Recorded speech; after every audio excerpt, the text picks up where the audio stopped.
You are now listening to the Inner Circle Podcast Network. Never die. Never die. Never die. Never die. Never die. Never die. Never die. Never die. Never die.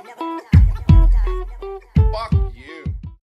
All right, it is Friday. It is 8:15 a.m. And before we get into today's podcast, I'd like to thank Jon Andersen's Thrive Body Transformation Program. Look, if you're trying to lose weight, get in shape, you're trying to dial it in, you're trying to achieve the optimal body you've always wanted, well, guess the fuck what? You can easily do this with a step-by-step program. You reach out to him, but how to eat, what to eat, when to eat, how to train, anything you want to do. You don't have to be an athlete. You don't have to be this superhuman person. No, you could be a regular person just like myself and get yourself in shape, in the best shape of your life with Jon Andersen's Thrive Body Transformation Program. Just mention the Angry Dad and they'll take care of you. CH Concrete, serving the San Francisco Bay Area. That is CH Concrete, serving the San Francisco Bay Area. No job too big, no job too small. Residential, commercial, does not matter. CH Concrete can help you. Just mention the Angry Dad and they'll take care of you. CBD Relief. I'm talking about Ready Relief CBD, a topical CBD ointment that you literally shake the bottle, rub it on the spot you want, and it comes in a bottle with a steel ball. I rub it right on the spots. I have nerve damage. I have shoulder damage. And you know what? It gives me that relief that I need to relax, to sleep, to just get away from that chronic pain. And you can get the same relief at ReadyReliefCBD.com. Use code AngryDad at checkout. That is one word, CBDRelief.com. That's one word, AngryDad at checkout, and get hooked the fuck up. That is 25% off your order. Official is a hip-hop inspired street brand. It comes from Tucson, Arizona. They are loyal to the soil, and you know what? They have high quality materials, high quality gear, and you know what? Official, you can get 25% off your order with Angry Dad at checkout, and anything over 50, and you're getting free shipping. So that's 25% off and free shipping with orders over 50 at official.com. So get hooked the fuck up. Now let's get right into today's show. You know what? I got my boy Joe B from the Inner Circle joining me. What's up, buddy? What's up, Joe? This is the first time that we've actually been face to face. Yeah, I think so. You know, the podcasting circle. You know, it's the Inner Circle is it's a thing, and it's a funny thing.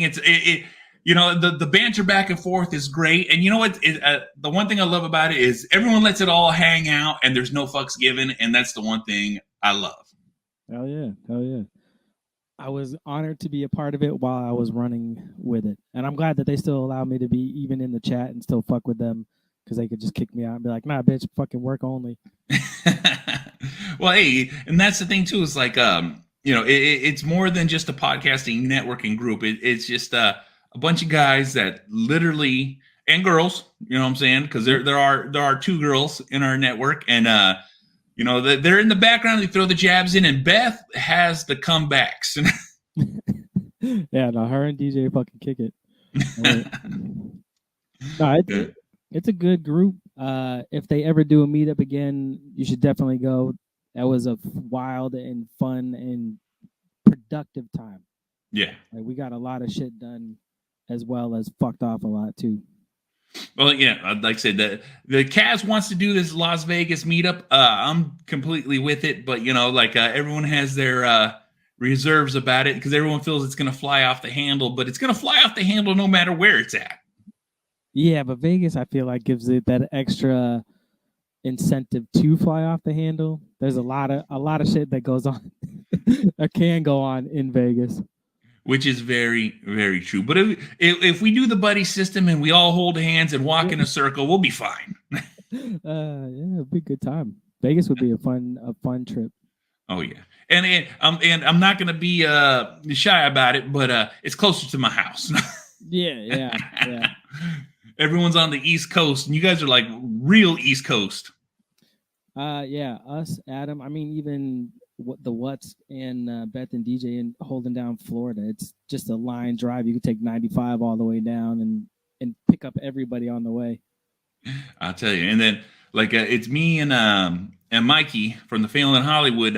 We're holding down the West Coast, but he's at least a 10 to 12 hour drive from my house, even though it only shows it's a 6. Traffic. Freaking, yeah. It's the worst. It's the freaking worst. Better off taking a plane for that shit. Hey, that's no joke. It literally costs $50. You spend less in gas flying down there than you do fucking driving down there. No shit. Yeah. LA wouldn't be a bad spot for a meetup either. Oh yeah, no, LA wouldn't be a bad spot at all. But you know that's well, also too, just thinking about that's Mikey's territory. So it's at least we're in the area of someone who knows something. You know what I'm saying? Yeah. That would be a lot of fun, dude. Oh yeah. You know, and shit. So what's going on this week for you? I know you've been getting the kitchen done. Yeah, still stalled on the kitchen. Was waiting on the backsplash. Finally got that stuff in, so I got to finish it up so I can get back to cooking and doing stuff like that I enjoy doing. Trying to dial in nutrition, especially with working out. Gearing up for CrossFit comps and shit like that. I know you bag on CrossFit all the time. All the time. I get it. It's an easy target. Well, you know that it's the new kid to the block, and so you know the youngest always gets the brunt of the harassment. I'm going to call it because you know and we all have little. You know, if you have a little brother, you have a little sister, you have. Guess what? Someone's got to eat shit, and it's never the oldest. Yeah. No, but as long as you're getting a workout in. No, that's the truth. That's the truth. Be healthy. I respect the work and I respect the effort, but like I said, it's just someone's got to get ragged on, and you know what? It's just that when you're because like CrossFit's been around for let's say 15 years now. Yeah, it's still that. Yeah, it's still relatively new. You know what I'm saying? Bodybuilding, strongman, powerlifting, that's been a thing. You know what I'm saying, for the longest time. So like, when you get the new kid on the block, everyone's going to be kind of hesitant towards stuff. And, you know, I have friends that do CrossFit. I know people who do professional CrossFit. And, you know, it's everything has its own cult following, but CrossFit seems just to go that much more into the cult feeling. Yeah, it's like the veganism of the workout space. Yeah. If someone does CrossFit, they'll tell you they do CrossFit. Yeah. Oh, hell yeah. But other than that, not too much going on. Like just hanging out with the fam, it's finally summer, getting to be summer. So outside stuff, opening up pools, the normal activities, hiking, shit like that. I like to go on monthly trips with the fellas, do some mushrooms, have fun, hike. Nice. Fuck around. Is that? Yeah, see, out here, you know, it's beautiful year round. So it's always freaking nice. You know what I'm saying? And I got my hot tub that I maintain I got to go out there and do the chemicals every day. And I soak all the time. Cause like I said, I got bad shoulder, bad back, and that thing's a freaking godsend. So I'm like at least every other day I'm in there. And that's just like my usually go-to. Cause like, I do my normal workout stuff, just trying to keep a pump, keep in shape, a lot of cardio. You know what I'm saying? Cardio is always the key for me because, being 300 pounds, and not fat, which I am fat. Don't get me wrong. I fucking hold a lot of weight, but I'm trying to be at like a tight 300 and not a sloppy 300. Right. Yeah, I found that running was definitely the one thing that helped the most as far as keeping the fat off and also just building endurance.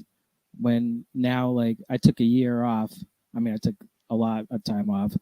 2020, when the pandemic hit, started running and doing small like circuit style workouts at home, dropped a shit ton of weight, and then hurt my shoulder, and then just made excuses afterwards, like fuck it. But it was pain. Like I wanted to rip my fucking arm off. It hurt so much that I was ready for an amputation. Finally rehabbing it and getting it better, and then at the end of basically took 2021 off, gained most of the weight back, and was like, all right, fuck this. By the end, I was like, I don't know, hit back to the gym, and now it's like, all right, now it's nice out. I need to run because the weights and working out, even, the volume isn't enough to shed the fat. Yeah, no, which is true. You know what I'm saying? You got to get, and that's the thing too, is like, when you're running and you're training, your body adapts to that so quickly, and then after you've adapted to it, you can't go back to just that anymore. You have to take it to that next level where it's just that much more to get yourself out of that comfort zone to bring that weight down. It's the craziest fucking thing, because like once you take your body to a place where you feel it's the most craziest, like I can't handle anymore, and then your body's like, no, we're used to this. That ain't shit anymore. And then now you got to be like, all right, now you got to be masochistic and fucking go even harder in the paint to get to where you want to go. Fuck yeah. But it's been good. I'm excited for the season of competitions. It'll be fun. Nice. You're gonna get do a lot of recording and some content with that. Yeah. I mean, hopefully I would like to get back into podcasting again, but finding the time to do that is very difficult. Nah, it definitely is, because when I was working and before I had all this time off, like I had it like a set schedule, and so I would get up early in the morning, knock out my podcast before anybody got up, and then then I would be like, I'm not having any coffee. I'm not doing this. Is going to be cold from the start. Knock it out, and then I get to enjoy that coffee in the morning before I do anything, and then I would, after I coffee, editing, posting, and all that stuff is just like, I know the hectic of having kids, having a life, and having to fucking like add this extra thing in on top of everything else you're trying to do. Yeah, and then when you get in with a group of friends and they're like, oh, well, let's do this too. It's like, oh yeah, that sounds good. Like we got into the game streaming for a while. And it was like, fuck. I mean, we had a blast doing it, but it's just another thing on top of that thing. Where I was like, well, you said it was going to be once a week, and now it's 4 nights a week, 5 nights a week. It's like, yeah, sorry. Hey, sometimes that's how it goes, though. But everything has a honeymoon period, and that's one of those things you got to talk with when you do podcasts with other people. It's like, look, everything's going to be cool for a minute, and then life's going to really settle in, because then you're going to find out whether you really want to do it or not. So it's like having that agreement, like, hey, if you could jump in once a week, then you jump in once a week. If you can't, guess what? Jump in when you can then. You know what I'm saying? Just don't forget what we're doing here, so you don't feel like you're being left out. Right.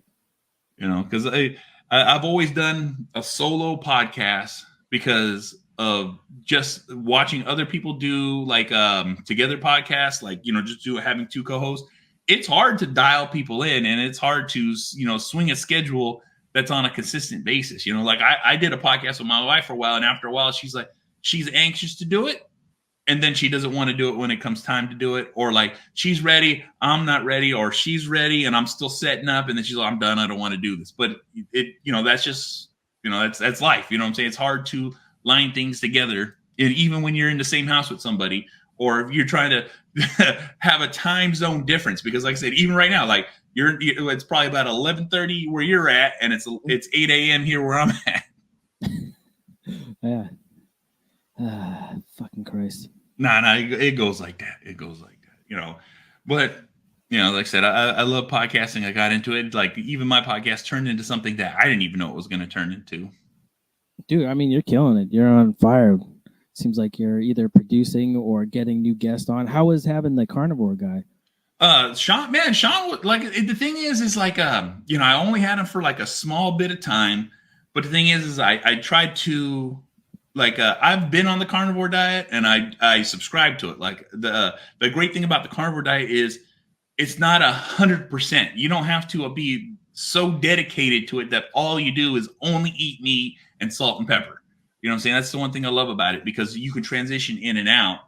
And just trying to like get, because like most people, when you mention carnivore, it's I got to eat grass-fed, grass-finished. I can't and when you look at grass-fed, grass-finished, Whole Foods, Sprouts, or you go to these places with these high-end meats, it's unattainable. It's not reachable, because it's like no one can eat a $40 steak every night.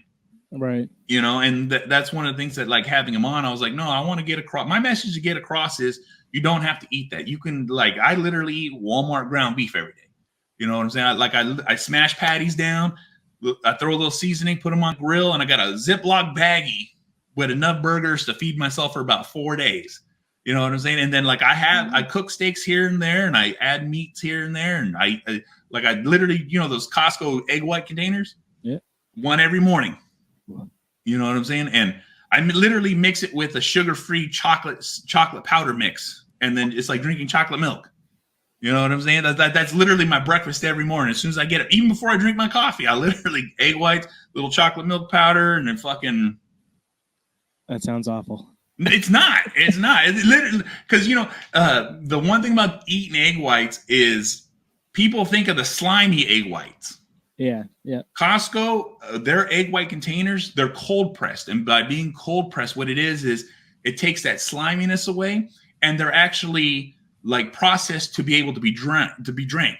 You know what I'm saying, or to drink. So like literally, when you get the box, it literally has a smoothie recipe on it to make a smoothie with it. So they're processed to be drank. So they don't have that sliminess, and they have no taste to it. So it literally has the consistency of milk. Interesting. Oh yeah. But and it was the crazy part is I've been doing that for years. I would literally like after most workouts, egg whites and then protein powder, and then mix it together, because then right there in itself, I just drank 40 grams of protein just by having egg whites and 1 scoop of protein powder. Yeah, fuck, Jesus. Yeah, that's a lot. No, it's but and I'll get into that too, because but having Sean was great because he answered a lot of my questions. I got to talk to him. And, I feel I try to get my message out as much as I possibly could about just being carnivore and being like, affordable. Because that's the main thing. It's like, they just, most people don't think eating meat and eating red meat's good for you. Now, it's actually very good for you because it's so nutrient dense. You really don't need to eat anything else but red meat. You're going to have cravings for other stuff. And guess what? You can satisfy those cravings and then just go right back to eating meat, because that's the thing. It's like, and everything in moderation. So like, if you're going to have look, if you want to have a piece of cake, have a piece of cake. You want to have a cookie, have a cookie. But guess what? You just go right back to your meat after that. You know what I'm saying? It's just having that ability to say, no, I'm done with that. And now I'm going right back to my diet, which is the hardest part, because sometimes people fight the craving so hard and so long. As soon as it touches your tongue, it's like, I'm eating everything. I've had those moments. Hey, me too.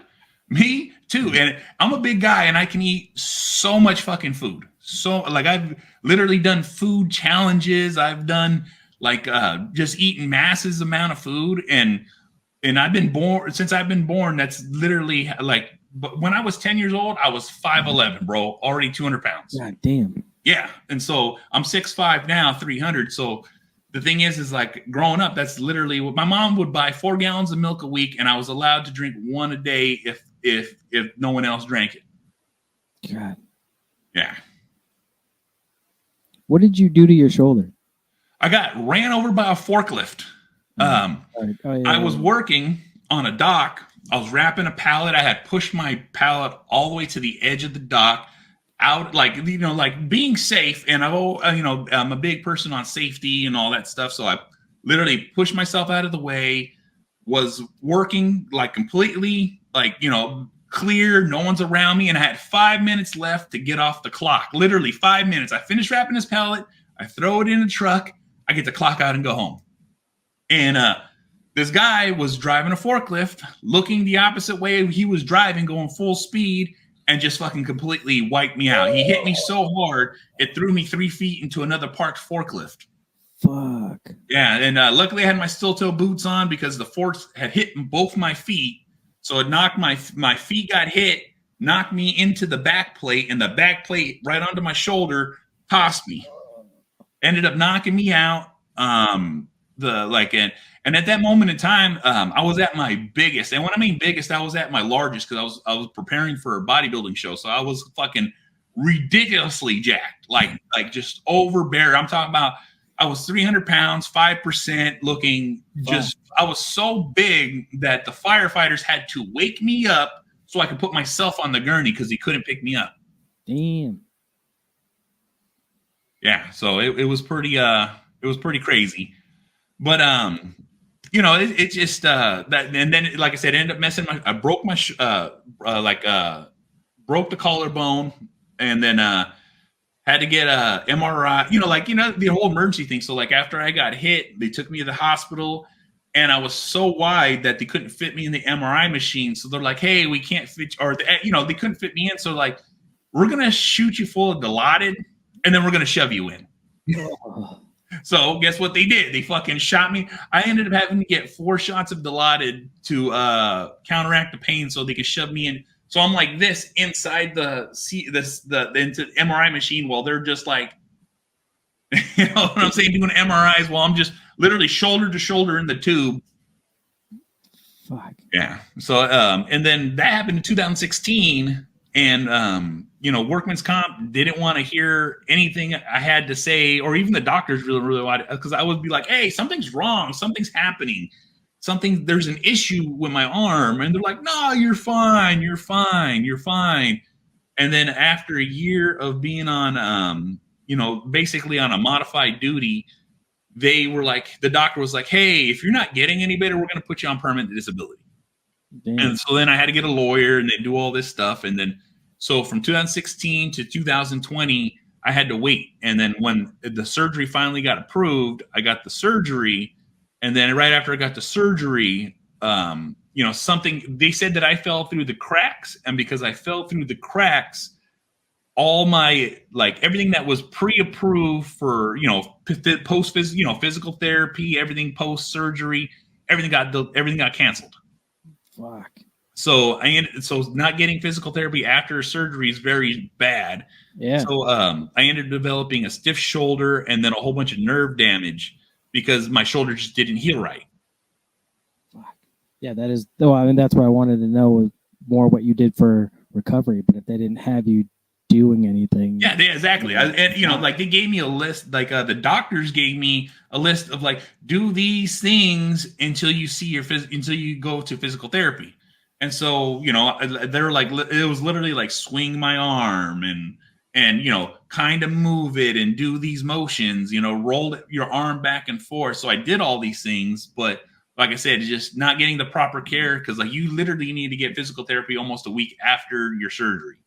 You know what I'm saying? Just so like the stiff shoulder sets in so fast. And so once everything kind of got straightened out with the insurance, they sent me to physical therapy.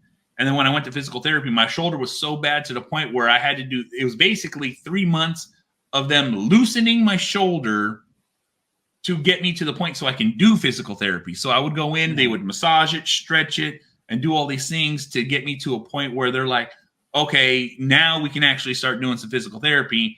And then once we got to that point, they're like, well, you went to physical therapy for 3 months and it didn't do anything. I was like, no, it took 3 months to get me to have the ability to do physical therapy because you guys let my shoulder lock up. Fuck. Yeah. And so, and that's the thing is like, I'm just dealing with that. And like I said, I'm still dealing with that. I'm in limbo right now because like, the insurance doesn't want, there's a lot of stuff they don't want to do. They don't want to pay for any more imaging. They don't want to pay for any more physical therapy. They don't want to do anything. So I'm literally just at home until the doctor says I'm okay, or at least that's how it feels. It feels like I'm just sitting around until someone gives. And, it's not like I can do anything. So I'm just literally been home for almost 2 years. I've been since 2019, November. That's the last time I went to work. Damn. Yeah. So I literally just been home. And, once I was, out of the sling and okay. And then that's when I made the conscious decision of like, I am dedicating all my time to podcasting and to what I'm doing now. Nice. So like, it's just like, if I'm not doing anything else, I need to take my own advice and put my shit first. Yeah. Fuck yeah. Yeah. And so, that's just what I've been doing now. And, but also too, like I have no feeling in my left foot.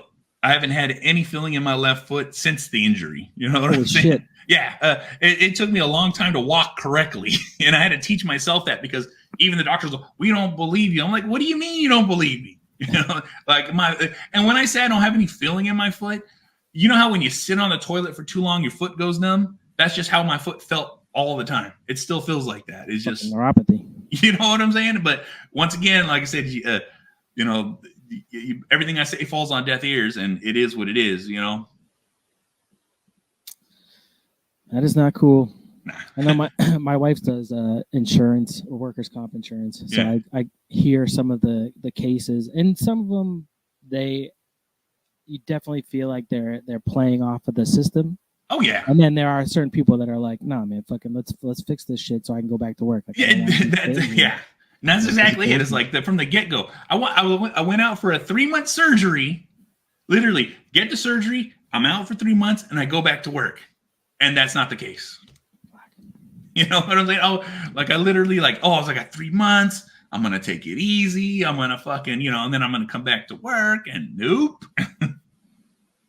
Now, is it hard to like when you're working out and lifting? Like, are you able to do the same on both sides now? No, I do a lot of static stuff. Like, there's a lot of modified stuff that I have to do because I can't do anything really overhead. I can like my good on my right arm perfectly fine, but I can't do any overhead lifting on my left arm because I can barely get it up. Wow. But what I end up doing is a lot of static stuff. So like I take bands, I'll tie it around my waist, and then I'll just put my shoulder into a position where like I'm just holding tension. And so just by holding that tension, it's supposed to, it's like all part of the physical therapy stuff that my doctor gave me.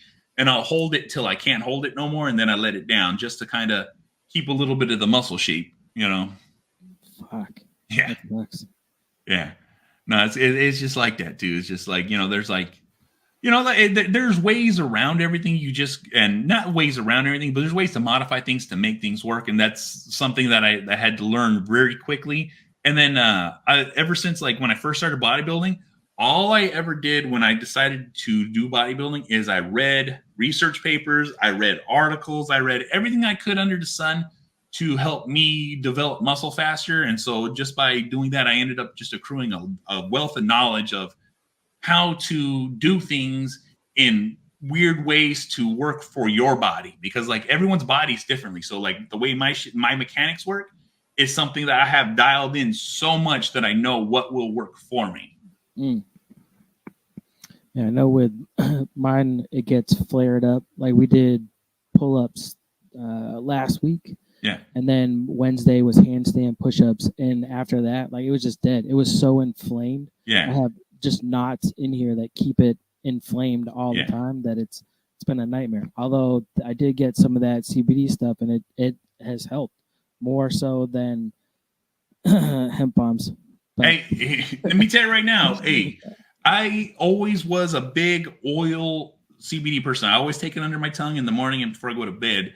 But like with the and I've had the topical cooling cream that they had, and it was just like it's not getting in there. I'm like, man, it's like I can't get in there. And then I had which is funny because Jason, he's the person who owns Ready Relief CBD. He reached out to me, and when he reached out to me, he was like, hey, look, you're in this industry, you're doing fitness, and I'm selling this topical cream that's pain relief. He's a golfer. He loves golf. So he developed CBD, the Ready Relief CBD, because he needed something to help him continue golfing. He's all, this is my passion, this is my love, and my back is fucked up.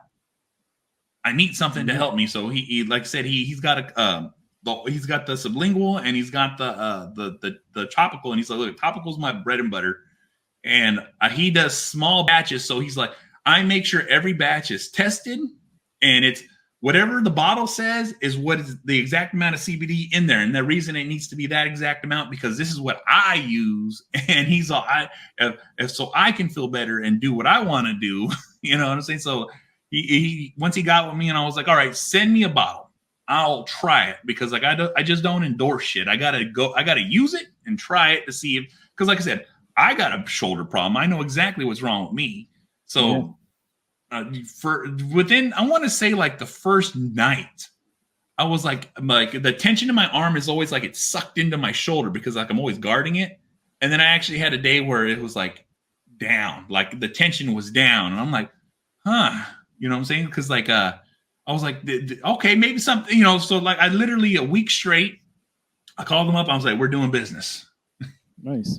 You know what I'm saying? I'm like, let's try this, because like I said, I had like with all the shoulder injuries and shoulder problems that I have, and then especially because like for the pain that you're having, and you say it's all internal, right? Because you can feel it deep in there. Yeah, it's a knot that's right here. I think it happened in October. I went for a massage, and you could feel her slide a knot in my back, and it went underneath my shoulder blade, and then she left it and was like, all right, come back. And I never went back. Yeah. And then after just probably not being ergonomically correct at work, sitting at a desk, you could feel it start to get inflamed. I lost a lot of mobility, and it was just, I wanted to rip it off. Like, it was killing me.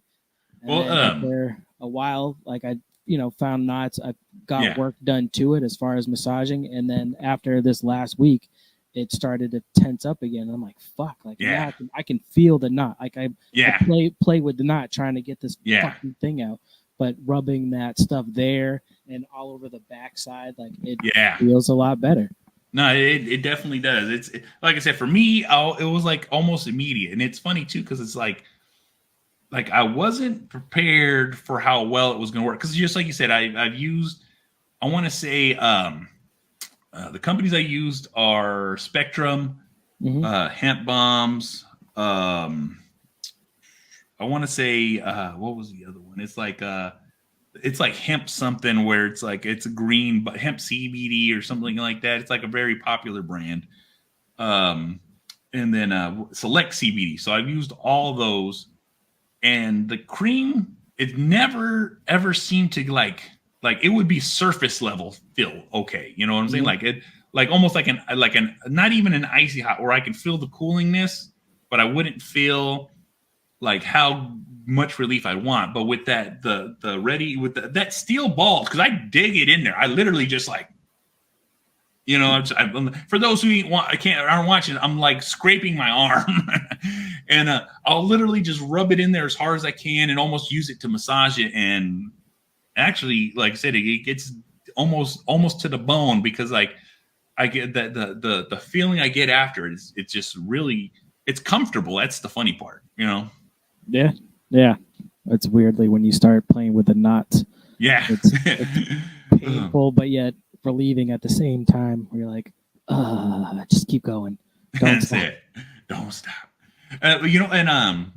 But what's called before we get off to, I'm going to show you a few rotational exercises to do, and I do them every morning. And the reason I do them every morning, because like being a bodybuilder, and when I was lifting ridiculously heavy, I would have that internal pain in there, just like I said, a knot. It's like, I can just feel the tension, and it sucks. But there's actually a few movements that you can do, and I do them every time I do any kind of shoulder exercises, or any kind of like chest exercises that are going to require to put that strain on there. And what it is a lot of people don't know, this is all bro science on my end, but you have to train the ligaments and joints to take the stress and pressure. And so there's literally just, I'll take 2.5 pound weights, put them in my hand, and make a couple, and do like a small mini warm up with them. And the rotation of opening and closing it and shoving blood into the joint before you work out helps out so much, because it'll take a lot of that pain out. Because what ends up happening is like everyone says, warm up, don't warm up. Well, when it comes to shoulders and joints, you have to preload those joints with as much blood as you can. And once you get it in there, you almost get, it's like basically like getting a pump in the joint. And then when you do that, it literally cushions and takes the brunt of all the stress that you're going to put on that joint. And like I said, and it's literally like a little 2-minute, 3-minute, warm up. And then once I started doing that and implementing that, it takes so much stress out of the shoulders, where you're like, that internal pain that you're getting is almost not there. Sweet. Oh yeah. That'd be fucking dope. Let me tell you right now, man, I've fucking been doing this for so freaking long. I've trained so many people and had so many body transformations, and I've done all these crazy ass fucking things in the fitness industry, that it's just like, it's like, it's all second nature to me. I have my own meal plans. I have my own training programs. I have all my own things, and I always give it all away for free. I don't ever charge anybody for it, because it's like basic knowledge. Like, even when I was classically trained in bodybuilding, and when I was trained, there were like, I had a couple of buddies that were like, if this is what you really want to do, show up. And so I'd show up. They beat me to shit, bro. Like, beat me to shit in a workout. Like I don't know how many times I would throw up in a workout. You know what I'm saying? Because they're like, this is what it takes. This is what it takes. And then I want to say 3 or 4 months after, one day they were like, look, you no longer need us. You're on your own. We've taught you everything that you need to know on how to lift, how to train, how to move, how to eat. And, and then shit, I took it from there. You know what I'm saying? I was like, and it was funny because like, I had when Instagram first came out, I had the intentions of being a professional bodybuilder. And I was like, I'm going to use Instagram as a way to promote myself, to get myself into bodybuilding. And then, and at that moment in time, I think I had like 5,000 followers. Nice. As a guy. You know what I'm saying? Yeah. Like that was unheard of when Instagram first came out. Only women had like, unless you were a celebrity, only women had like ridiculous numbers of following. And when I when I started doing bodybuilding, all of a sudden it just started climbing. I was like, oh shit, I'm actually becoming somebody. And then boom, I got hurt, and then everything I did just fucking dropped down. And then podcasting took over. You're still throwing out tons of memes, so. Oh yeah, well, that even when I was back then, it's like if I thought something was funny, I would just post it. And do you remember when people were like, "You need to give me credit for that. You need to give me, a shout out or write my name in the description." And people would legit, because like I would find memes, I'll like screenshot it and post it. And then I had people, "I'm going to report you because you're not giving me credit for my post." I'm like, block. Like, bro, it's a picture. Yeah. You know what I'm saying? Like, I could understand if it was like something that was like some crazy, like because I never say I made them. I would just post them, and people were like, get so upset about that. I had to crack it. Oh yeah. Like I said, I used to get a lot of shit like that back in the day, and then now it's like I'm the source of people's other memes, because like everyone that I follow, they'll literally just screen grab and repost. I'm like, that's great, because people can I just I'm like, bro, I stole it, so you can steal it. Yeah. That's what makes NFTs funny. Yeah, it's just digital art that people can screen grab and steal. Like, it's not exactly like it I don't know. Like they're talking about NFTs going down, so I'm like, but also too, I'm a fucking idiot. I don't know nothing about technology. From what I understand the technology behind it as far as the blockchain goes. One thing I did like about them is it gives artists a chance to get their art out. And if like there was a couple down in Texas that did a NFT that like the money went to some veteran cause. Yeah. Like, so I can see if you're using it for like those type of things, or some of the arts are just fucking amazing, but some of them it's just like, fucking. Yeah.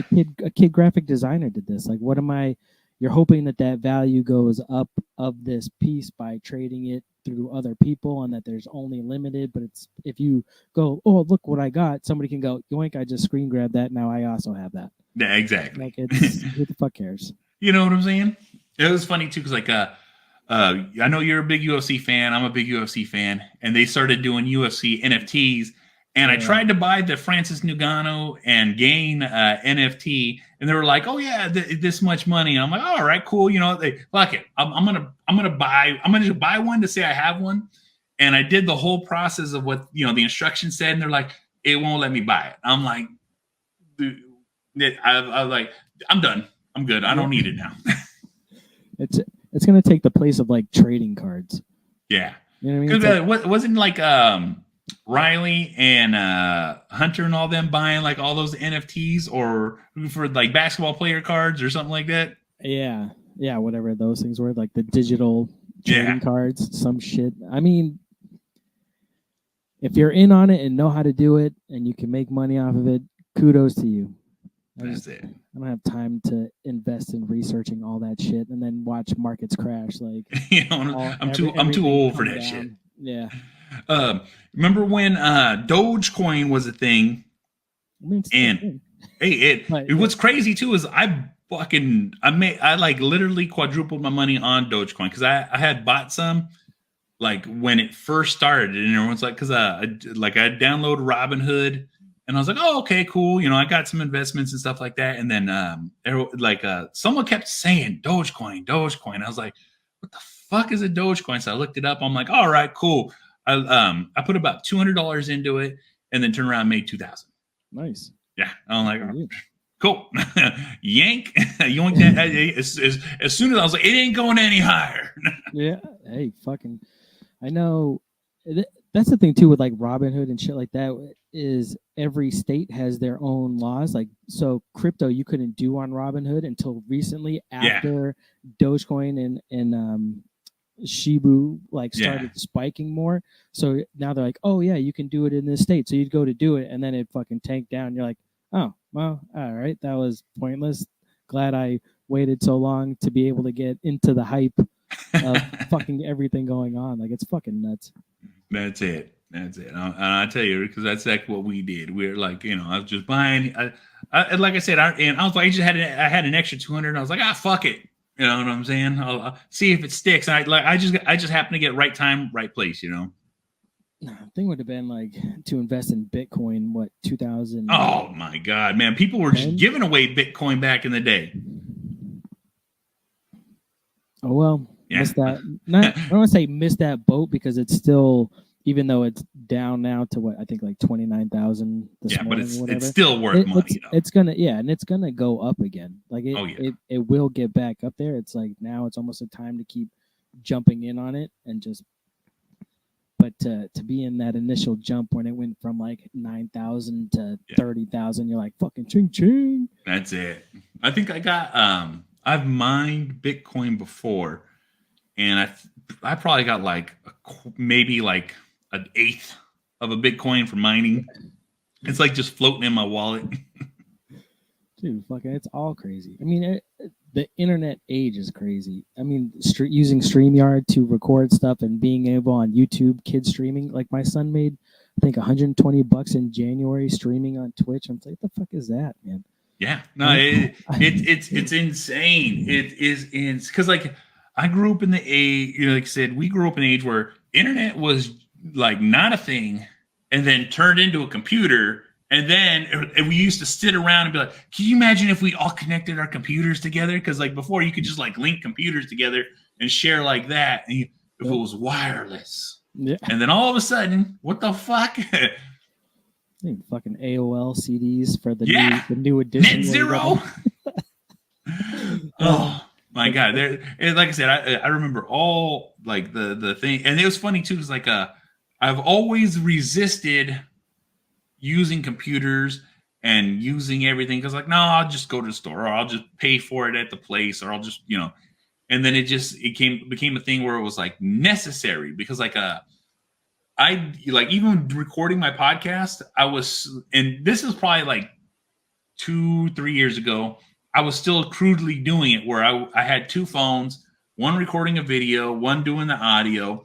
And so I would post the video and everything edit it, everything with the phone and apps, and then post it to YouTube right there. And then on my phone, I had the podcasting app where I could literally press the intro, start my podcast, record it, hit the outro, and then press send, and it would just fucking upload it for me. No shit. Yeah, like literally that easy. Like I would like, because that's how like not smart I was. You know what I'm saying? I'm like, I don't know how to do shit. And then so eventually got to the point where I was like, all right, since I'm gonna take my podcasting seriously, I used a laptop. I bought a way better mic, and then it got to the point where it's like, oh, okay, I need an even better laptop. And so instead of buying a laptop, I just bought a Apple desktop. Got a real good Blue Yeti mic, and now I'm like having to learn audio and programming, and like like I'm using Adobe Audio, and and then I'm using StreamYard. I'm making inlays, overlays, and fucking all these fucking digital. I'm like to think to myself like, man, you sound like you know what you're doing, yeah. And I'm an idiot. They make it pretty easy now. Oh, so much easier. Thank you.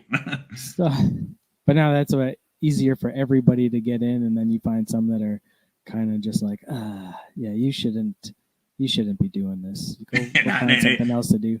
It definitely goes like that. It definitely goes like that. Let me tell you right now, man. And it's just so insane. Like doing podcasting, I just didn't never think it was going to turn into what it did, because like I want to say last year in July, I had Jon Andersen, who's for Legends of Iron, he's the person who reached out to me. He was like, "Hey, I really like your show. I like what you're about. Can I come on your show?" And I'm like, "Yeah, okay." Because normally I always reach out to guests. I'd never really had anyone reach out to me, and he was just like, "All right, cool." I was like, "Hell yeah, bro! I know exactly who," because he international strongman champion, power lifter, and a fucking New Japan wrestling, and then he does bodybuilding. You know what I'm saying? Like that he does like all. I remember because he's from the Bay Area. I'm from the Bay Area, so I know exactly who he is. He's like a Bay Area legend out here. And so he came on my show, and then he's like, I actually like doing this. You mind if I come on once a month to do this? And I'm like, fuck yeah. And then it became like a bi-weekly thing where he'd come on and do Monday motivation with me. And then and just through talks of me and him just interacting, he was like, I got a project coming up, and I just need some advice. And so I'd give him podcasting advice, like, this is what I know, this is what you can do. And then I want to say 4 months of him being on my show, he just turned around and was like, "I need a producer. Would you like the job?" You know what I'm saying? I'm like, "Wait, huh? What? We're going to be working with who? We're going to be doing what?" That's cool. Yeah. And then it literally turned into I'm going to the World's Strongest Man at the end of this month, full VIP backstage, getting to meet all the athletes. Dope. Nick Best is coming to my house, going to stay here at my house, and me and him are going to go. And, it's just so freaking crazy. You know what I'm saying? That's fucking dope. Yeah. It's the most, it's like, we would have never thought this would happen in a million years. What made you want to pick up a mic? Actually, and I've thrown their names out in the chats more than a few times, but I have a brother of mine. His name's Patrick Solis and Brian. These guys have their own podcast. It's called It Be Like That, and their podcast is the first podcast I ever listened to because, they were like, "Oh, we're doing this podcasting thing," and I'm like, "Oh, okay, cool." And then he's all, "Hey, you should check it out." And he's all, as someone who always supports people in their projects, like when people sell, like I have friends that have businesses. Kaz, he has an official. Yeah. Guess what? I'm not using a code. I'm going to pay full price. I'm going to I'm here to support your business. You know what I'm saying? I'm going to buy what I can or do what I can. Even a like or a share is great for anybody who's doing any kind of thing like this. You know what I'm saying? So you don't even have to support people. You don't even have to pay for anything. You just gotta, here's a like, here's a comment, here's a share. I just did my part. And that's how I always felt about that. So when he told me he's doing podcasting, and he's always been a big supporter of my bodybuilding, and he's always like come train with me at the gym, and he do, always made time for, to come see me and do things. So I listened to the podcast. And sure shit, I didn't know I like podcasts. And my favorite kind of podcast is two guys bullshitting. That's my favorite, that's my genre. You know what I'm saying? Two guys going back and forth, two different opinions, and they're not afraid to fucking say it. And it's called It Be Like That. They still do it. It's bi-weekly. And so he just like, "You need to do a podcast. You're so motivational. You got all these crazy things you say all the time, and you need to do a podcast." And then he finally cornered me, like literally cornered me in the gym, and was like, "Download this app and you're going to do a podcast. It's free right now." And I'm like, "Okay." I downloaded it. And he's okay. Now, well, I'll help you do everything else. So I came up with the name, came up with a, description, and then almost got arrested. Jesus. Yeah, for those, I worked at night, and so I would train in the afternoon, go pick up my kids at the day, but I'd always have to show up. And when you got kids, you got to show up an hour early everywhere. Yeah. And so I'd show up to go pick up the kids an hour early at the school. I'd be not in the parking lot, but on the street off to the side, just waiting for them. And so then I would record my podcast in my car at school, in line. And then me not knowing what I was going to do, I ended up turning into a rant and raving podcast. And apparently I caught the attention of somebody and they called the cops on me. And then I got dragged out the window of my car. Jesus. Yeah. That's aggressive. Yeah. Well, it's a bonus episode if you go back to my beginning ones. And and everyone's all, you should have been arrested after what you said in that first episode, after, before you got, did the bonus one. I'll have to check that one out.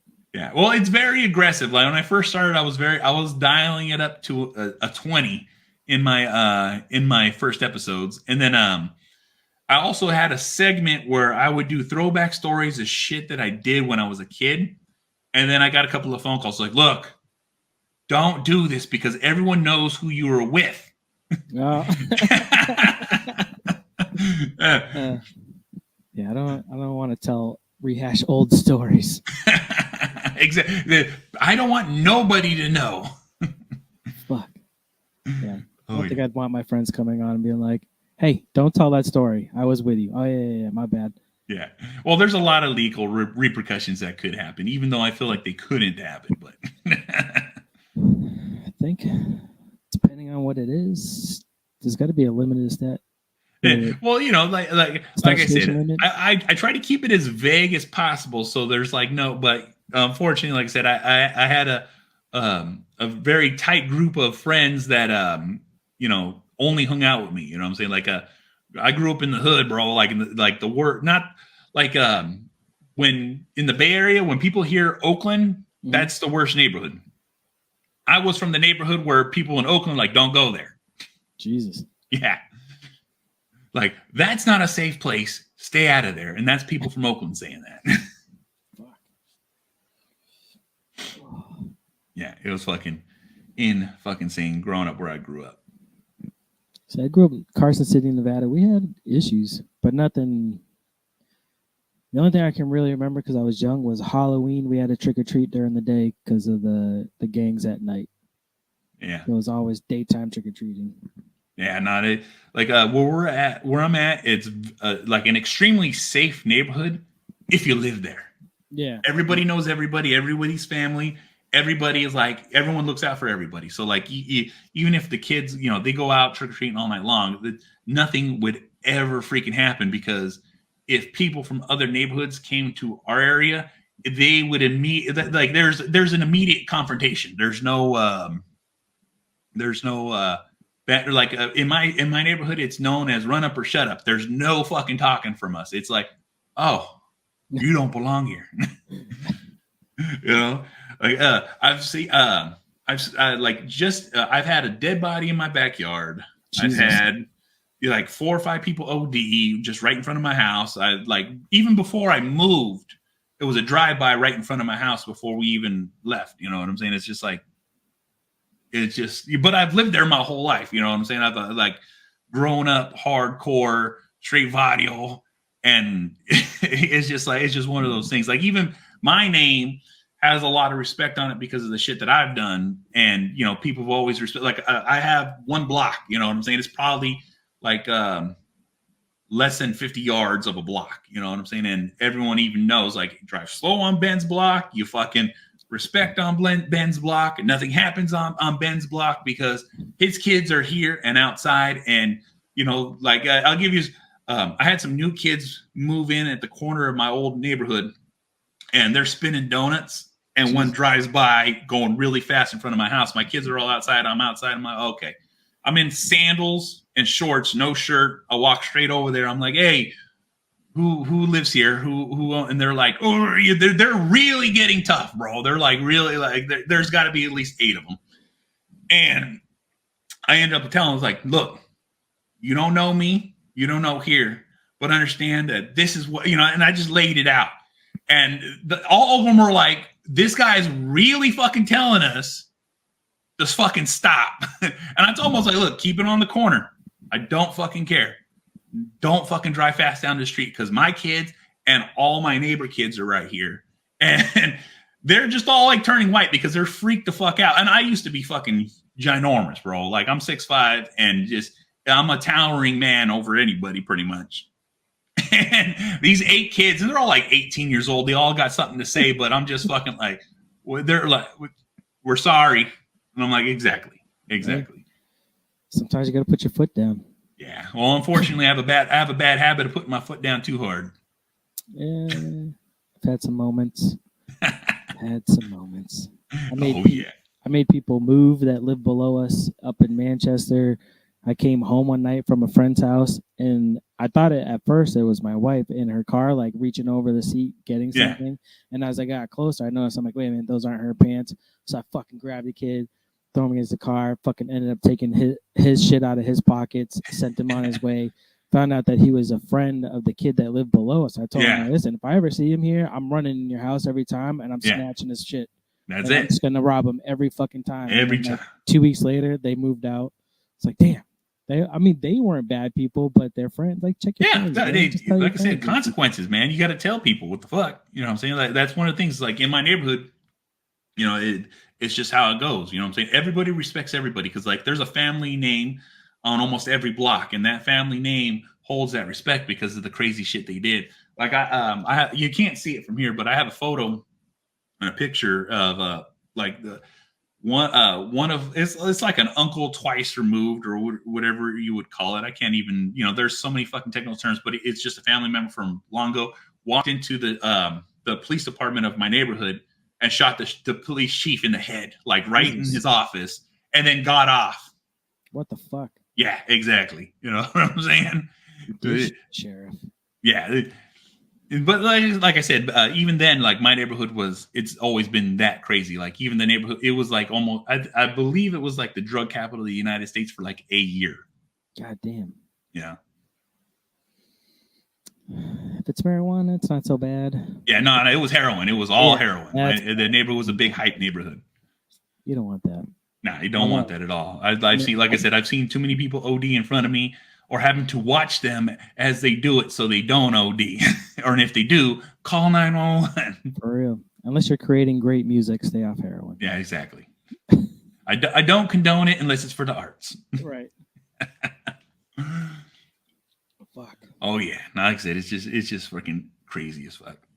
You know, so it's funny because like I'm in the suburbs now.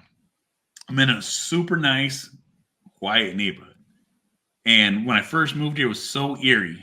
And then now it's like, oh, you know what I'm saying? Like, I actually like being away from people, and I don't like being around people, and I don't like having to deal with people. And it's the most craziest thing because I've always been a city person. You know what I'm saying? My dad, like I always lived in the barrio with my mom, and my dad's always been like off to the side, you know, farmland and hunting and shooting and all that stuff. So I have all that knowledge of hunting, shooting, skinning, gutting, fucking fishing. You know what I'm saying? I can literally take care of myself out in the wilderness. But I've always lived in the city, been around my friends, been around the hustle and bustle of like, this is my life. I like this. I like being in the mix. And now I'm like, oh, you know, there's an actual appreciation to fucking being away from everybody. You know? Yeah. I know. Even I think when we went to New York City, like it felt more at home. I can deal with city for the most part, minus my kids sometimes. My head stays on a swivel watching. Yeah. Like I'm comfortable, but I don't. You don't want anything to happen to them. But there is definitely an appreciation, especially the further you get into seclusion, the more you're like, I could stay here. Yeah, it's the weirdest fucking feeling in the world. You know what I'm saying? Because it's like, even now, me and my wife are like, you know, we should just like 4 or 5 acres on the outside of the city, and I don't want to have to see a neighbor, you know? And we're like, yeah, you know, I could definitely see us living that, you know, just on the outside of civilization life. Would you ever leave Cali or no? Here's the thing.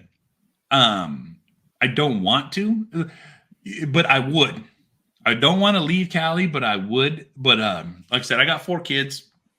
My youngest son is with my second ex-wife, and I will never, until he's old enough to where like he can go and do whatever he wants and he's going to live his adult life, I'm never going to move far from that. You know what I'm saying? But we've definitely talked about like Arizona, Texas, New Mexico, you know, like just kind of getting out of California because like it's ridiculous here. Everything's Oh, freaking ridiculous. Like gas is literally getting ready to hit is like $6. Food and meat is even more through the roof. You know what I'm saying? Our taxes, like our taxes on the property of our house went up, even though we didn't do anything. You know what I'm saying? I'm like what the fuck? Like how does taxes go up on something that we even had appraised in God knows how fucking long, and all of a sudden the value is like how like you know what I'm saying? Like there's no refinance, there's no nothing. It's like all of a sudden it's like that much fucking more. It's like almost getting priced out, but we're not priced out. But the thing is, it's like it feels like it. Right. Yeah. I would not want to be there. I know my brother-in-law used to have a ranch down in like the San Diego area from when he was stationed over there that it went for like over $1 million. And it's just it's smaller than my house. I'm like, dude, and that was like 10 years ago. So I can only imagine now, especially with the housing market blowing up everywhere to go there, taxes, gas, the gas shortage. Yeah. And it's even funny too, because like there was just I read the news all the freaking time, but I only read I don't read the newspaper, but I'm always going through news articles just on the feeds, and they're talking about like how because I'm right next to 3 refineries, and the 3 refineries I'm next to, their quarterly report came out, and it's showing how they're price gouging the Bay Area for their gas prices with the amount that they're making and the prices they're showing. They're just like, you just proved that you're price gouging us. You know what I'm saying? And yet it's being allowed to happen. It's fucked. Nah, it definitely is. You know what I'm saying? It's just like, it's hard. World War III. It's good. You know, something. It could happen. It could definitely happen. There's like so much turmoil going on in the world that there's like, how do you do anything, or what's going to fucking happen, or what's going on? And it's just like, you know, I'm prepared. You know what I'm saying? I can definitely protect and take care of myself. You know what I'm saying? And, you know, it's just like, it's just so freaking insane right now. Very much so. But hurry up and do something. For real. Like Kruk. Either do shit or get off the pot already. You know what I'm saying? We got to make something happen. But I'll tell you right fucking now, bro. It's like, you know, California, the weather is beautiful year round, and that's basically it right now. You know what I'm saying? Like it's super comfortable, you know. And then like even with my job, if I can ever go back to my job, I have a great union job. You know what I'm saying? And that's one of the things that like I would hate to leave until basically retirement. You know what I'm saying? Because I'll be able to retire early enough, or whenever I can, and be able to like move to another state and be like, all right, cool. Guess what? I have a pension. I have all my setup, and I can just fucking go somewhere else. You know, and my wife works for the government, so you know we'll be all right if we move to another state. Hell yeah. Oh shit, son. Nah, it goes like that. All right, brother. I don't want to hold you for too long, man, because I got you for an hour, brother. We fucking that just flew by. Oh hell yeah. Yeah, I was watching the clock when it got to like an hour. I was like, fuck, it's already been an hour? Yeah, you know what I'm saying? Sometimes it just goes like that. It's hilarious. You know what we need to do is we need to do a UFC breakdown on the next big card. You know what I'm saying? We'll do like an after talk and just discuss fucking UFC, just the fight, each fight, you know. Hell yeah, I'm down. Fucking, I was talking to Chris the other morning. He's like, you guys could like talk to each other singly versus blowing up the chat with. Like, fuck no, everyone has to deal with that, Chris. Everyone, Chris, if you're listening to this point right here, understand that everyone's gonna have to deal with sports. Same thing when it goes through when the NFL season hits. That's all we're gonna. It just is what it is. DJ. Yeah, DJ. Sorry, too bad. Sports. I specifically, when Adam and Bobby were like, "Oh yeah, I was like, no, we need more sports in your show, because your show is sports adjacent. NFL drafts happening, things are going on, and they just released all schedules yesterday for the NFL, and I'm gonna tell you right now, the Raiders are looking good. We made some fucking good fucking picks. We made some good pickups. There's a lot of adjustment happening. And just the way the Raiders are set up for this year, it looks fucking phenomenal to me. Hopefully you don't get your hopes up. No, my hopes are always up. The Raiders, it's always our year. I don't care what anybody fucking says. The Raiders are number one in my heart and in the world. I say Patriots are pretty much fucked since Brady left. Oh yeah, no, it's like, and let me tell you something right now. I think they drafted There's two things I hate: Bill Belichick, Tom Brady. I have nothing against the Patriots. I just hate those two guys, man. And then fucking stupid Tom Brady fucking face had to make that TikTok of like how he's fucking like, well, you know, it was a fumble. Fuck you, bro. They stole that from us. The NFL knew they did it. Roger Goodell can suck a fucking dick because fucking that was the most fucking thrown in the book. There's probably a little pen with an asterisk in that year of NFL fucking rules saying Tuck rule. Tom Brady, I love you. You know what I'm saying? Place penis here. I swear to fucking God, bro. I swear to fucking God. And then, did you watch the Tom Brady Woodson interview? No, I did not. Oh my God, same fucking thing. Same fucking thing. He almost said it there, but then he had to go on fucking social media and fucking be like, yeah, it was a fumble. Fuck Tom Brady. You know? He said it might be a fumble. He didn't say it was. He said might. Well, let me tell you right now, anybody who's not on that fucking tip of fucking Tom Brady, all right, understands that was a fumble. It's clear. It's on video. It's documented. It is a highlight. And yet again, the NFL colludes against the Raiders like they always fucking do and fucking hold us fucking down. Look, we understand Al Davis gave you the fucking shaft and did you dry. That's not our fucking fault. Leave our fucking team out of it, man. That guy is gone. All right. Respect to Al Davis, RIP, but at the same time, he did it the right way. His son has a weird haircut. He does. I'm not saying he doesn't. You know what I'm saying? He reminds me of that guy from the he was a serial killer in the Spawn animated series where he was like a fucking killing kids and shit. Because that's exactly what he fucking looks like. Fuck yeah. Oh fuck! What the hell was that guy's name? I can't remember right now. That was a good ass series. It was a good, and they're in talks again about doing the you know, they're always in talks about following seasons and coming up. I can't wait if they ever fucking do, because that was one of the best animated series you could ever fucking make in true to honest. Like it can go so far because Spawn is so deep. Yeah, I mean, McFarlane's supposed to be working on a movie for that. Oh yeah, well they're working. Yeah, the Spawn 2, they're working on that, and then the Toxic Avenger just popped up, so they're getting ready to. So Dinklage is going to be directing it, so we'll see if that's going to even happen. And supposedly, but see how long it takes. Yeah, I'm so deep into movies, bro. I love action movies. It's what I do. I'm a big Steven Seagal fan. His older works, yes. His newer works. Let me tell you right now, his newer works are fucking train wrecks. And you know what everyone likes to do? Watch a train wreck. Yeah, that's a good point. Good point.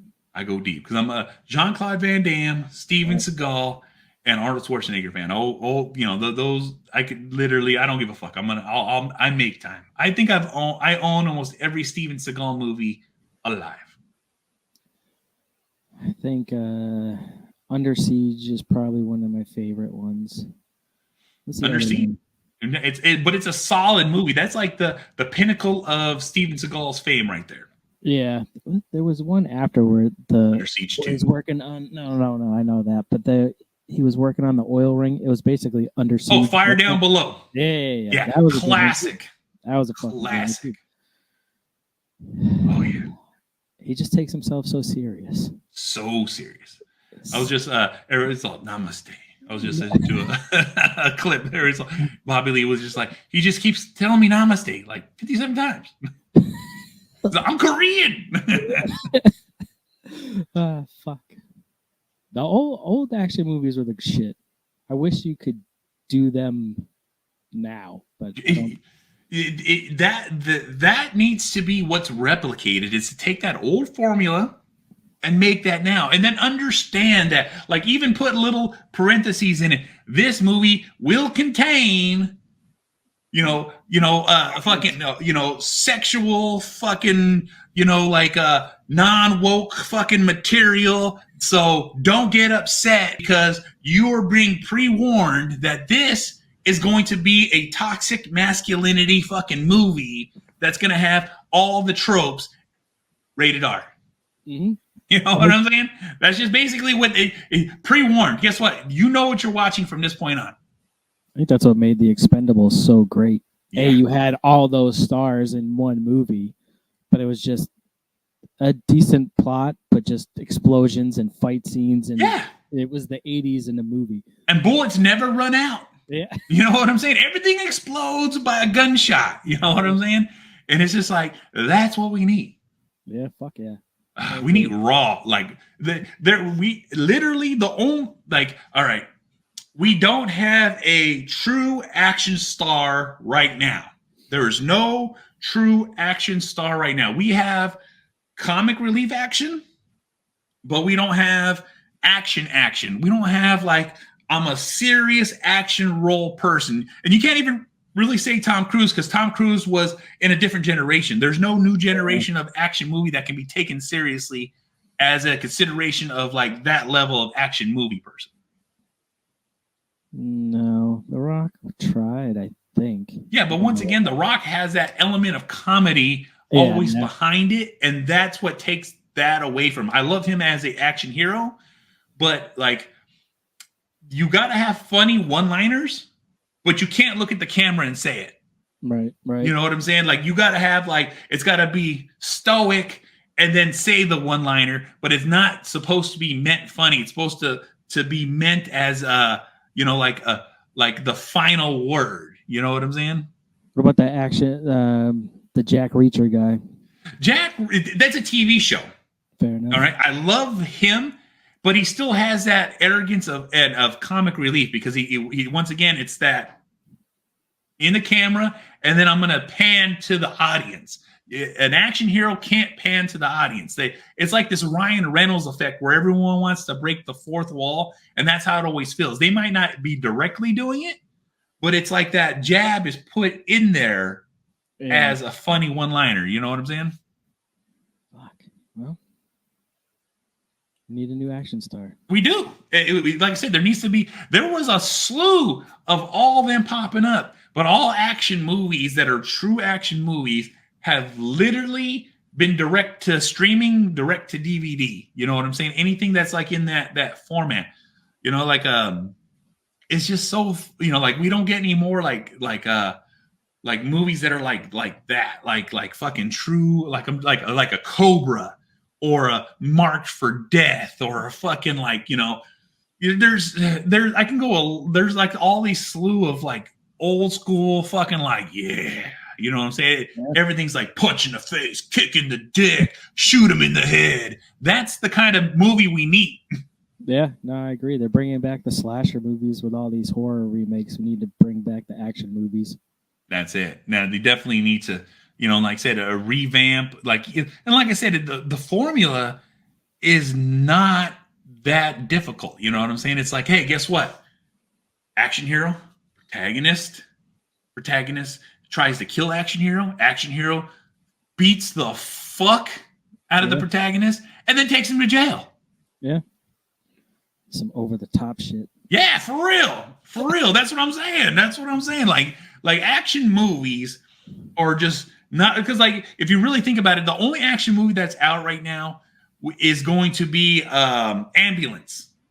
And and Ambulance is a shoot 'em up, blow 'em up movie. You know what I'm saying? Yeah. Like, even the MCU are action, fantasy, adventure, but every one of them, it's almost like this comic relief now of an action hero, and that comic relief from almost every one of those action heroes, like, they have funny quips and funny, things, that little pauses, like, it's like if you had a laugh track and the action, laugh, and then Yeah. action. It's like I love it. Don't get me wrong. I love all the action comic movies, and I love all the Marvel movies, and some of the DC movies can fucking suck a fat one, but at the same fucking time, I'd love a fucking great fucking movie. I think Ben Affleck should do it. Ben Affleck, let me tell you right now, Accountant, great fucking movie. Great fucking movie. Oh my God. Like I said, that would be, like I said, that's that level of what I'm talking about. You know what I'm saying? He played a cold, precise, precision, a fucking, assassin. And look how I think that movie's got to be at least 6 years old, maybe even older than that. Yeah, probably now. Yeah. But like before he got Batman. Yeah, is that right before Batman? Yeah, I think that's what got him the role. I mean, that's what made me excited. After I watched it, I was like, all right, I could see him as Batman. I'll see it. Yeah, and and that's another thing too. Ben Affleck needs to continue being Batman, and if they're gonna revise the Batman, which he just did, and I've just seen the new Batman, and it is what it is. I'm not a big fucking fan of it, but it's all right. It's okay. I'd like I've seen too many Batmans to like Batmans now. But the thing is like Ben Affleck reminds me of the Flashpoint Batman so fucking much. Like he needs to be Thomas Wayne, and then they need to fucking how hard is that to insert into a fucking TV show or into a series or into a new fucking movie? Because guess what? We've only had Bruce Wayne. But you could imagine if they take a Flash movie, which they're gonna make. He breaks the fucking time barrier. He fucking a whole different universe is created. And then now we have Martha Wayne Joker. And then we have fucking Thomas Wayne Batman. And guess what? Ben Affleck has the grit. He has the acting chops. And he has the ability to be ruthless like that. Because in the Batman he played, that's what he was. He wasn't afraid to use guns. He wasn't afraid to shoot people. He wasn't afraid to beat the fuck out of people and be brutal about it. And guess what? He just got to take it up a notch. And when he takes it up a notch, he could fucking be that new fucking Batman. I like the new Batman. It was a dark, gritty detective movie. There were some parts where I felt it was rushed, but overall, I was happy with it. I was ready to see where they take it next. And it was a good warm-up for that universe. Although WB's problem is they tried to play catch up with Marvel and just rushed and jammed as much shit as possible. I mean, that's what the Batman versus Superman. Yes. But the Dark Knight Returns book and even the animated movie was fucking amazing. And they did fight. There was no need to put in Doomsday in it. That's not like they just jammed so much shit into it. And I know WB has a way of getting in. And now that they were bought by Discovery, hopefully they're going to shake some shit up. I agree with the Flashpoint being the movie they should make, which is what I think they're gearing towards. But who knows if Ezra Miller is even going to stay the Flash because he's fighting people in Hawaii. Like, what the fuck? That whole universe just needs to blow up, go away, start over, start fresh, start with the Flashpoint movie. Create its own universe. Yep. And then, go from there, but not my wife's looking at me like I'm fucking retarded. Like, all right. But I don't know. Well, that's the thing is like that's what happened with the Batman. It was pushed. I felt like moved as I was watching it. You know what I'm saying? Like I should be immersed. And that's that. Just like how you're saying, is like they crammed so much into it. That's exactly what happened to me. You know what I'm saying? Yeah, it would have been interesting to see what Ben Affleck did with it because originally it was supposed to be his movie. He was going to fight Deathstroke, which people were fucking all on board for, and then they're like, whatever, WB fucking sticking their hands in there, and he's like, nah, fuck it, I'm out. Matt Reeves came in and then rewrote the whole thing, and then Batman. I don't want to be Batman for this movie and fucking bowed out again. So it's like, what the fuck? Be consistent. Start. I'm okay with the starting young if they want to go that route and be the year 2 Batman working out. I'm good with that. do the same thing with your Superman and everything else. Like make them the younger versions that you can grow with. Yes. And have multiple movies with, not fucking like up 3 and I guess you're done. Time to reboot. Yeah. Or I thought Man of Steel was great for a Superman movie. Yeah. You know, it had its, That's my favorite one. But then to shelve Harvey Cavill after the whole, you know, Justice League debacle and Batman versus Superman bullshit. It's like now you just shelf him. Like, what are you doing, man? Like, there should already be a Man of Steel 2. Correct this fucking universe already. For real. You know, and that's the thing too, is like the MCU has that consistency. It's like, look, everybody has their shelf life. And so we're starting from this point and working to this point. So there's no zigzagging timelines, different actors. Everybody is like playing their places and doing their parts. And that's what makes the MCU, because it literally all ties in. The comic books are all like that. Everything weaves in together. So it's plausible for everyone to be in the same universe.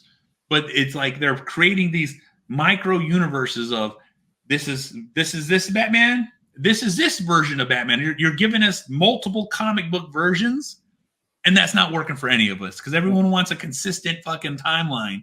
Like, I can't wait for the next movie because the next movie's going to tie into this movie. Right.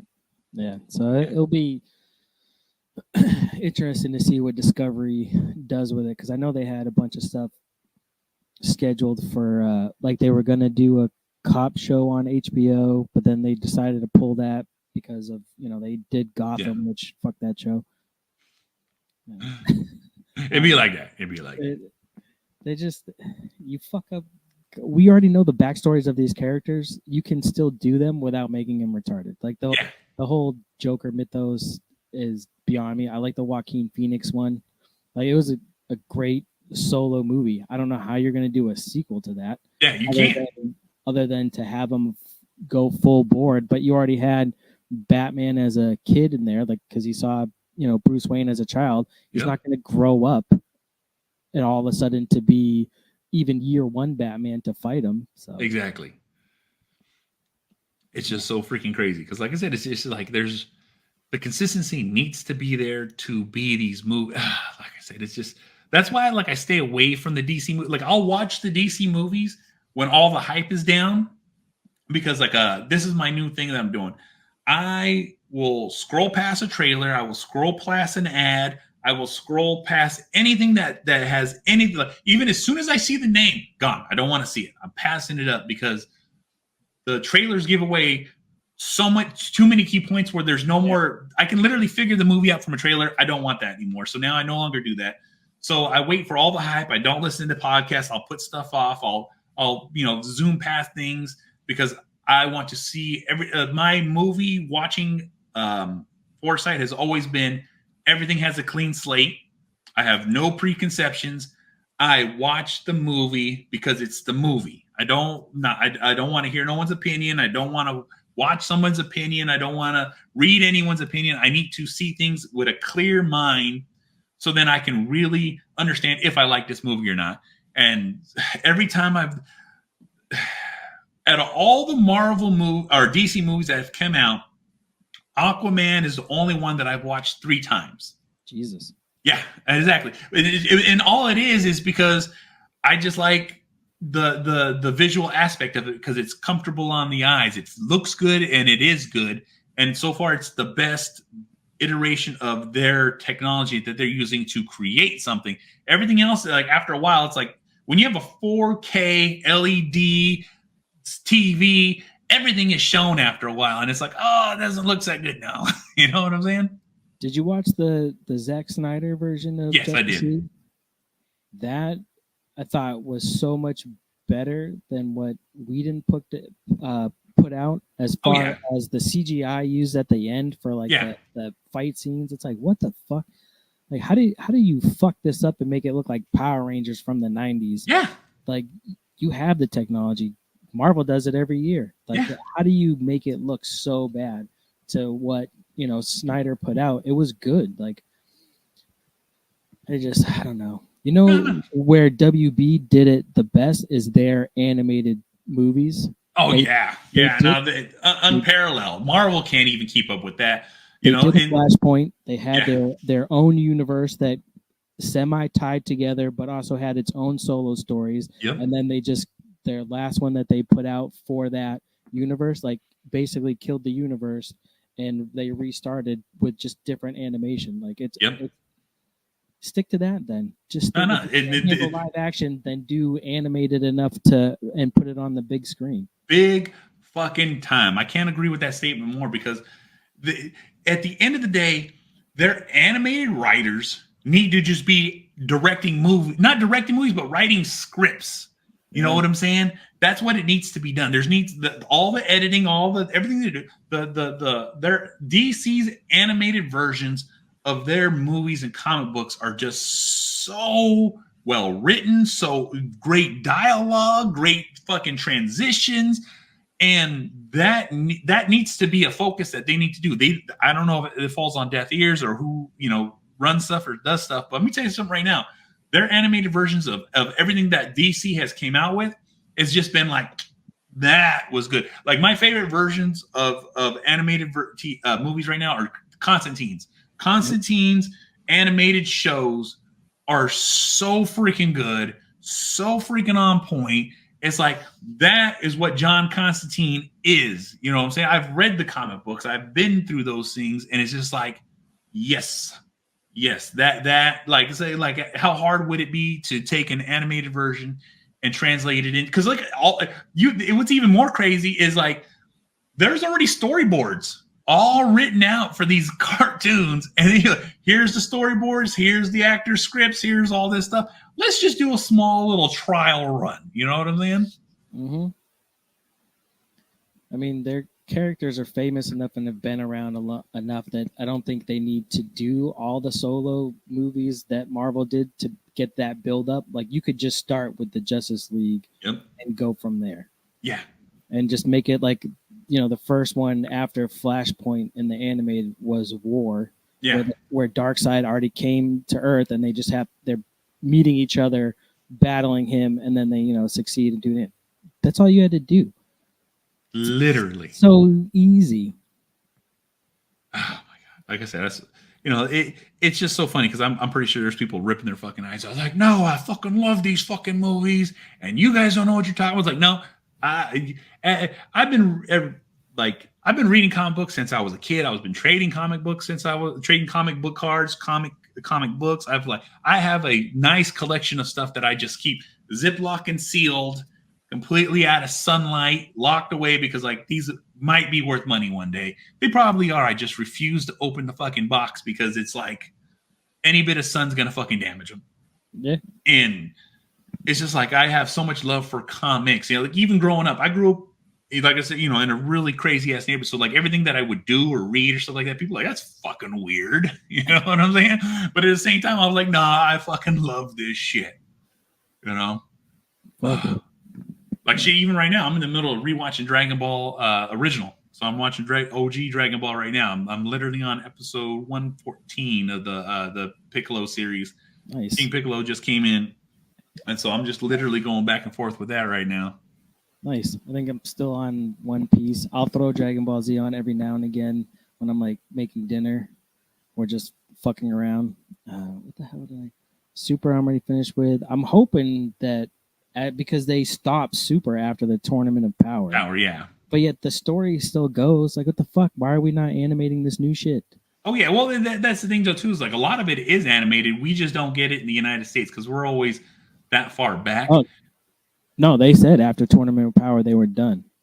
Well, but see, we got Hero getting ready to come out. They're taking the actual they're taking the show that they did for Hero and they're condensing it into a movie for us. Yeah, let's go. But let me tell you right now, though, did you know that you can listen to audio mangas? Really? Yeah, it's a fucking thing. And you can also watch YouTube videos of people reading audio mangas, and then they show the manga as they're reading it. That's interesting. It's my new favorite thing right now. I did not know that was a thing at all. Once again, like I said, I didn't know either. I was just like, huh? Like in a what? That's funny. Maybe Jason should do that for his Orange Road. He should. Just read it, all his old books, and then show the pictures. Exactly. Like I said, the YouTube channels do really well. Yeah, might as well. Fuck. Oh yeah, I mean, because the one that I'm listening to right now is Saitama. So I'm listening to One Punch Man, and they're just at they're like the one that just came out is like the in the middle of Garo, and Saitama fucking going at it. So like it's like this close. I feel like it's this close to finishing, but they're gonna drag it on for quite a bit. But it's my favorite thing to listen to right now. And like the one thing that the guy does is like he makes references to all these older comics that when the first couple of books, you remember this, and guess what? This time, like just drawing lines as he's reading the book and showing the manga, and it's just like because it's literally like it's he'll show the frame.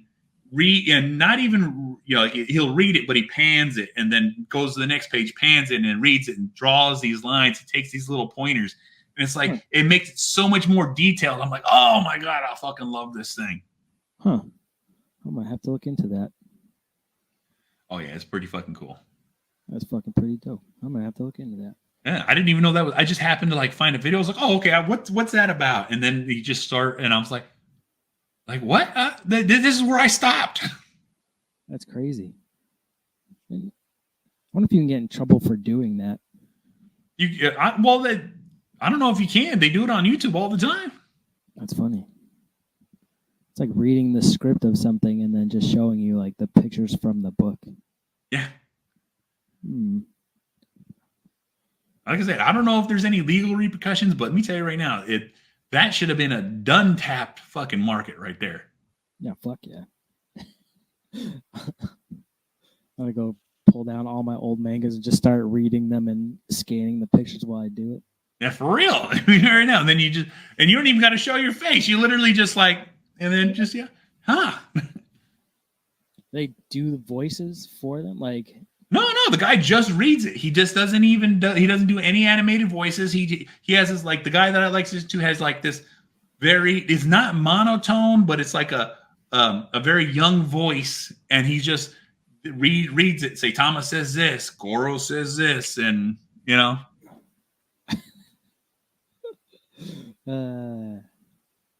that's fucking hilarious. It's fucking crazy, bro.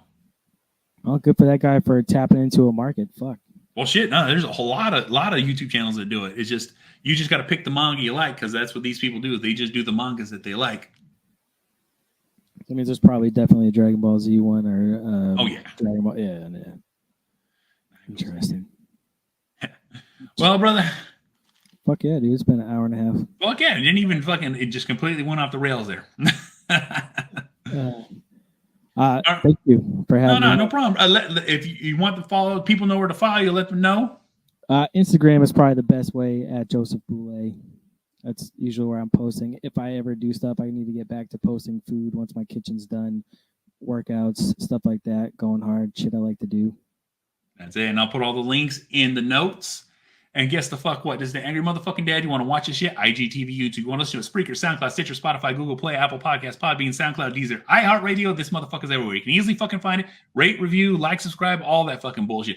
I'm also part of the Inner Circle Podcast Network, a group of powerful podcasters out there sharing their shit. That is innercirclepn.com. We'll take you every one of our websites, every one of our shows, every one of our platforms, and guess the fuck what? We have shows as Creatures of the Night, The Hood Diner, The Untrained Eye, The Plunge, Failing Hollywood, Simmons and More podcasts. Shit happens when you party naked. It's too hot for the internet, so you got to go to patreon.com/Team Elmy. And guess the fuck what? We'll see y'all motherfuckers on the next one.